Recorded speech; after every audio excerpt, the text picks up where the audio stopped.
Okay, so this is case study 3, pre-construction planning. We are group 2. My name is Asana Tapabalu. I'm Roy Glover. Mackenzie LaCroix. Gusani Bisura. Okay, so what we know about this project is that everything started on January 3rd, 1987. Park Industries is awarded the Scott Project contract, which is a 10-month project to develop a new product for Scott Industries. Scott Industries' sole source contract includes a minimum of 5 years, considering that the initial research and development is satisfactory, and follow-up contracts will be negotiated from year to year after that. Jerry Dunlap is assigned project manager for the Scott project and is given the best employees at Park Industries to work under him.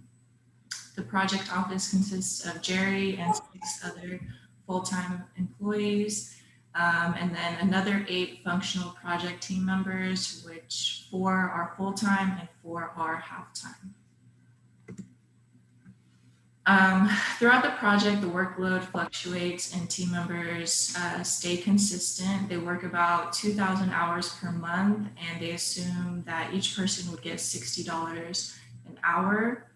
At the end of June, which is about 6 months into the project, Scott Corporation has projected cash flow issues and tells Park Industries that the follow-on work will be delayed until March 1988, which is about 5 months after the current project duration.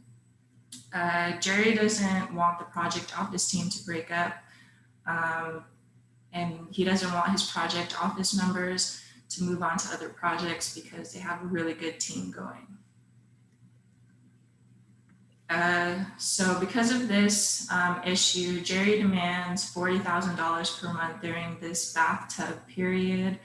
And then due to vacation and other small potential projects, he revised the costs that he wants from Scott Industries to be a total of $125,000 instead.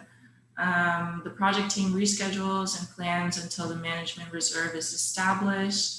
And since the contract is firm fixed price, all schedules for the project team are extended until February 28th, which gives them time to reassess their final cost data and program report documentation.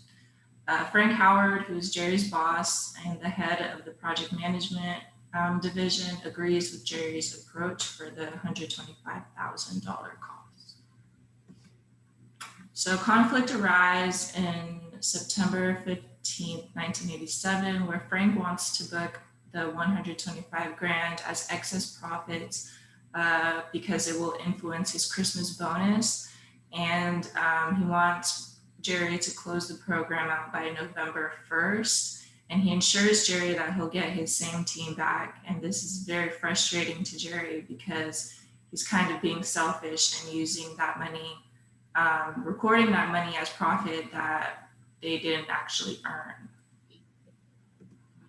So for question 1, should Jerry go to the general manager? I think he should, because it's unfair and unethical to record the money for the project team, specifically as unearned profit. And I think, like I said, Frank is kind of being selfish and using Jerry's money that he asked for his own benefit. And when he goes to the general manager, I feel like he should just ask for clarification as to how to record the management reserve instead of trying to throw Frank under the bus.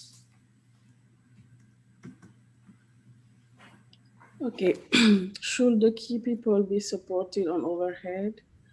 Every type of project needs a good team to perform better the project.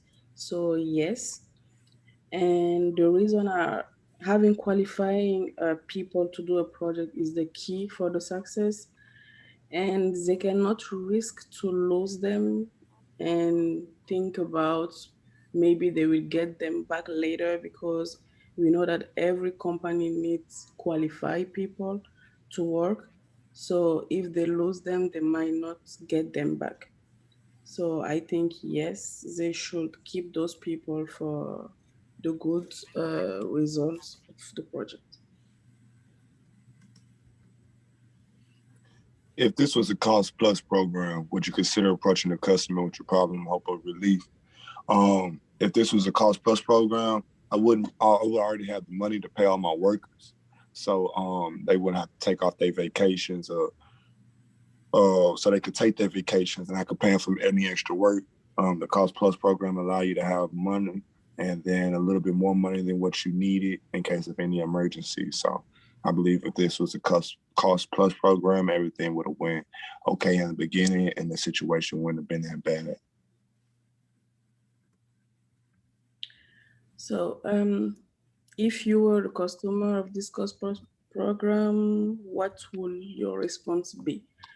So always putting your feet in someone else's shoes make you understand more, and being a consumer sometimes make you think in another way whenever a situation arises.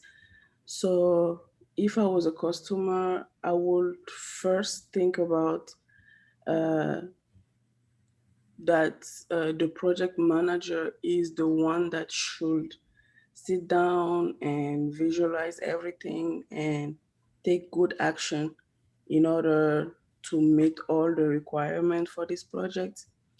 And also, it will be good to think about the suppliers, because if you don't keep the good relationship with the supplier, it might affect other project that you have. So as a customer, I will think about hearing both parties and see how a good solution can come up through that. Okay, for question 5, would your previous answer change if the program had the money available as a result of an overrun? And I say yes, it would, because then there would be no need for negotiation or to find a median, because finding the funds wouldn't be an issue between the two heads of the project. How do you prevent this problem from happening in future projects? First, you can find an agency with a bigger budget plan so you won't have to have conflict with your workers and inconvenience them.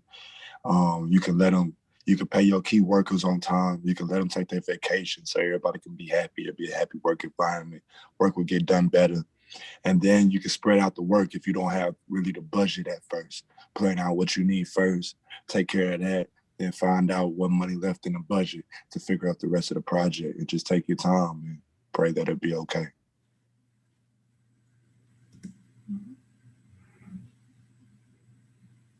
So in conclusion, for the first question, Jerry should go to the general manager for clarification on how to book the management reserve.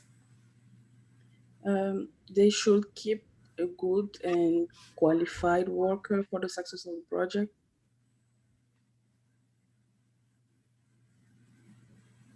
Jerry should have planned for a bigger budget for his project team.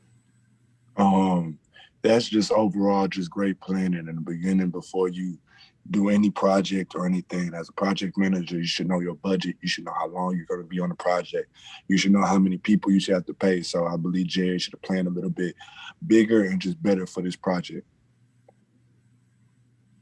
And as a customer, it's always good to try to talk to everyone when a situation arises like that. You can take the advice either from the worker or from the consumer, and he will be great for the success of the project. Thank you guys for watching our presentation, and we'll see you in class. Bye.